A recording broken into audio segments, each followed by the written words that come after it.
Boa noite, irmãos. A paz. Glória a Deus. Esse vídeo tem um propósito de abençoar sua casa, sua família, sua vida. Que você medite nessa palavra.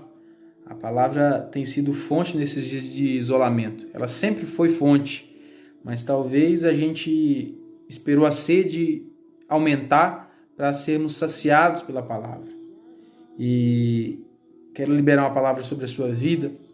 Esse tempo de isolamento social nos serviu para nos desligarmos de tantas outras preocupações, encargos, responsabilidades.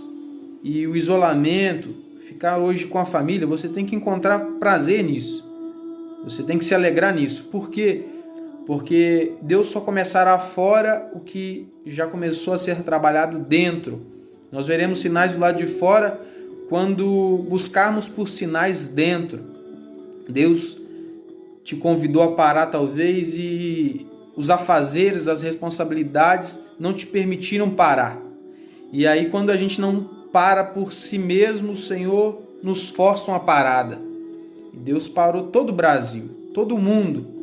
E nós, como conhecedores da palavra e convidados pelo Senhor para servi-lo, nós temos que entender que não há nada que seja feito sem um propósito eterno. Se Deus te parou, é para que você medite, entenda o motivo da parada. Você precisa entender qual é a causa, o que está acontecendo. Não é só questão política, não é só questão da economia, é uma questão de reino, é uma questão do mundo espiritual. E nós precisamos entender isso, precisamos discernir isso. O Senhor está nos parando por uma causa.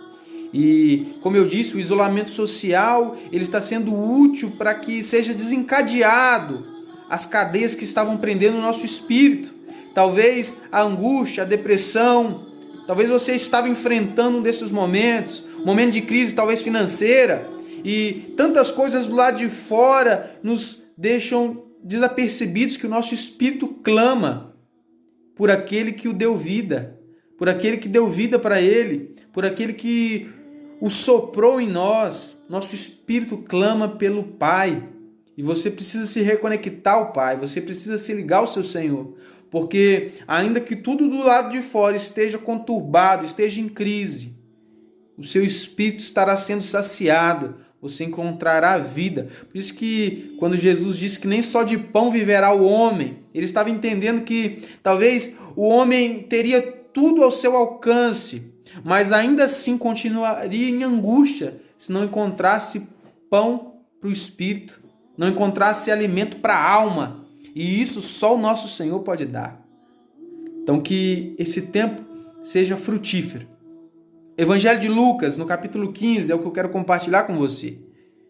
Lucas 15, diz assim no verso 3...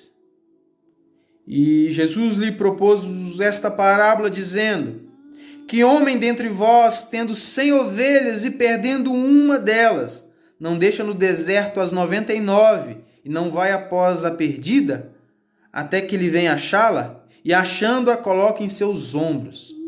Então, chegando a casa, convoca os amigos e vizinhos, dizendo-lhes: Alegrai-vos comigo, porque já achei a minha ovelha perdida.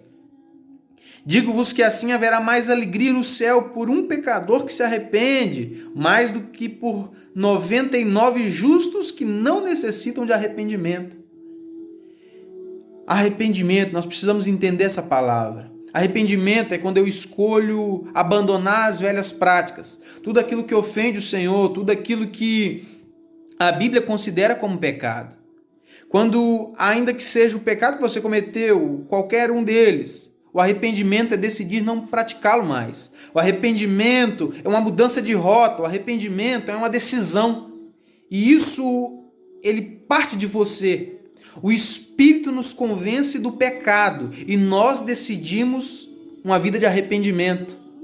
Nos arrepender do que fizemos talvez agora cedo.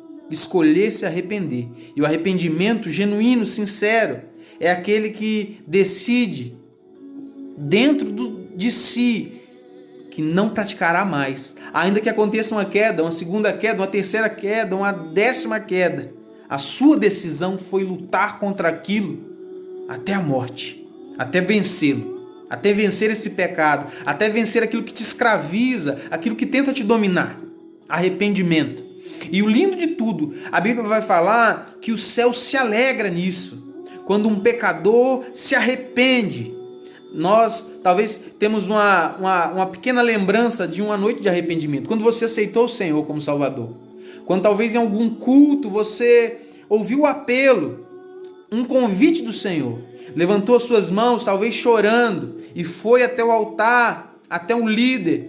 E chorando pediu oração para que entrasse nos céus, entrasse no reino e servisse o seu Senhor. Porque você encontrou com o seu Salvador, o seu espírito se alegrou em ouvir o evangelho que traz vida. E esse arrependimento, a Bíblia fala que enquanto esse arrependido chora, o céu se alegra. Não é porque o céu tem alegria no choro, mas é porque o céu se alegra no arrependimento, porque um arrependido se realinha ao propósito eterno. Um arrependido, ele volta ao plano original do seu Senhor. Um arrependido, ele se conecta ao Salvador e agora ele não dá mais ouvido ao pecado que um dia praticou, mas ele está conectado à voz do céu, que está pronto para lhe dar uma ordenança, uma direção. E a direção é o que você precisa. A direção. Talvez uma decisão que você precisa tomar. Talvez algo que Deus quer te posicionar, reposicionar. Você precisa estar com os ouvidos atentos e só um arrependido pode ouvir a voz dos céus. Por isso o céu se alegra. Entenda que o sofrimento momentâneo, ainda que você esteja desesperado, angustiado, atribulado, num momento de angústia, de dor, talvez por alguma perca, talvez um vazio que aperta a alma e por muitas das vezes não sabemos de onde vem, por que vem. O Senhor tem explicação para isso. E talvez quando estamos nesse momento de choro, aí é meio estranho quando a Bíblia vai dizer que nesse momento onde há um choro, o céu se alegra. Porque o céu entende que é um trabalhar do Espírito Santo. E nada impede o Espírito Santo de trabalhar, irmãos. Quando o Espírito opera, nós somos reconectados à essência, nós somos reconectados à fonte e somos ligados para a eternidade, para a voz do céu. O seu choro talvez esteja no propósito de Deus, no plano de Deus. O seu choro talvez esteja no plano principal do céu, porque o choro nos reconecta ao nosso Salvador. Você talvez já ouviu muita gente diz que a gente, quando está muito alegre, feliz, não se preocupa com o nosso dia de amanhã, não se preocupa com o céu, não se preocupa com Jesus, não se atenta à voz do céu. E talvez no momento de dor, no momento de perca, a gente tenha a tendência de se voltar ao Salvador. E para muitos isso é uma realidade, mas não é um problema, porque quem dera se todos nós, no momento de angústia, nos voltássemos para o nosso Senhor. No momento de dor, nos voltássemos ao Senhor. Entendendo que só Ele tem resposta. Só Ele tem a palavra de vida eterna. E o texto vai dizer no início no primeiro versículo do capítulo 15, no terceiro versículo, que ele propôs essa parábola. Um homem dentre vocês tem 100 ovelhas e uma se perdeu, uma se distanciou do rebanho. Aí ele deixa as 99 por causa de uma.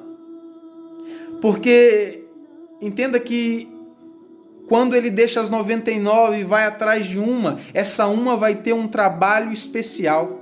Essa uma vai ser trabalhada diretamente. O que ele falará não é para 100, agora é só para uma. Ele será direto a ela.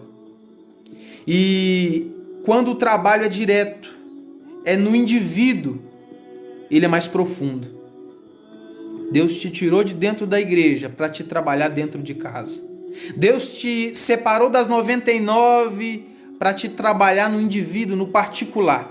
Escute a voz do céu.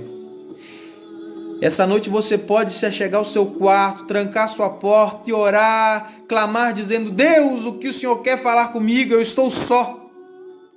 Talvez o pastor não está perto, a equipe que me auxilia quando está louvando, me leva para perto de Deus, não está perto, não tem ninguém perto, é eu e o Senhor. E é nesse particular que Deus tratará dessa ovelha perdida. Não que você esteja perdido, mas talvez porque você precisa ser reconectado. A chama precisa ser acesa de novo, o ânimo precisa voltar, a alegria na salvação precisa ser viva na sua vida.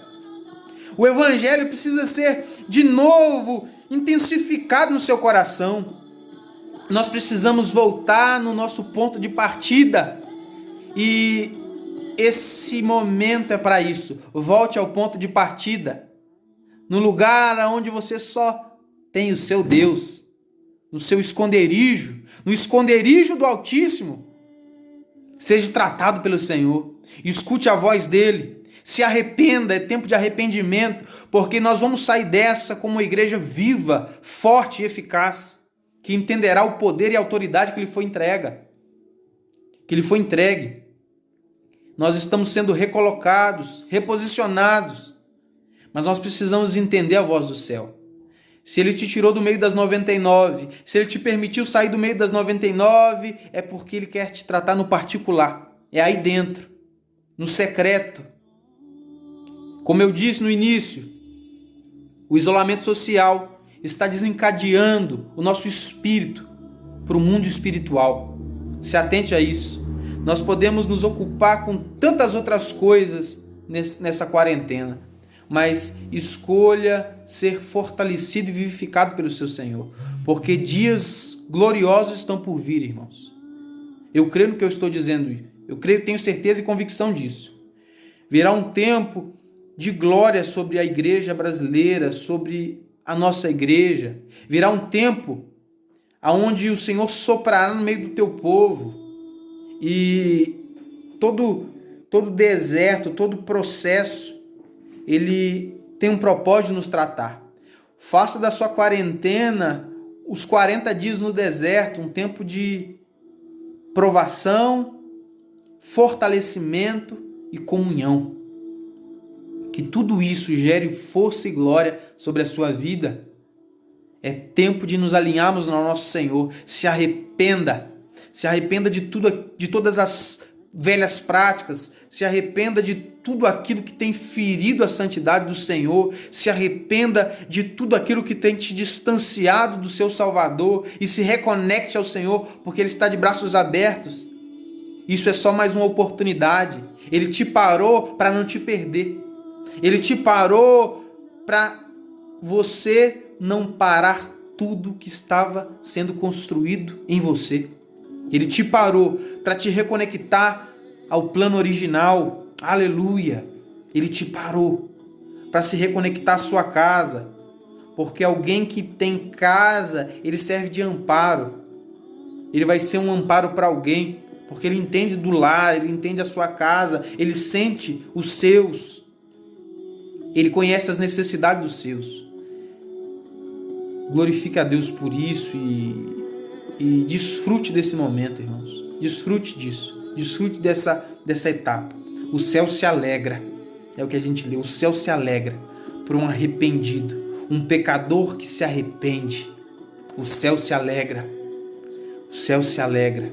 O céu se alegra porque ainda está no controle de todas as coisas. Ainda que você esteja chorando aqui embaixo, o céu se alegra lá em cima porque não perdeu o controle da sua vida. Você ainda está próximo do seu Senhor, dentro do propósito. Que Deus continue trabalhando nesses dias na sua vida e que nós sejamos uma igreja relevante para o nosso tempo, crendo que Deus nos elegeu para esse tempo, nos separou.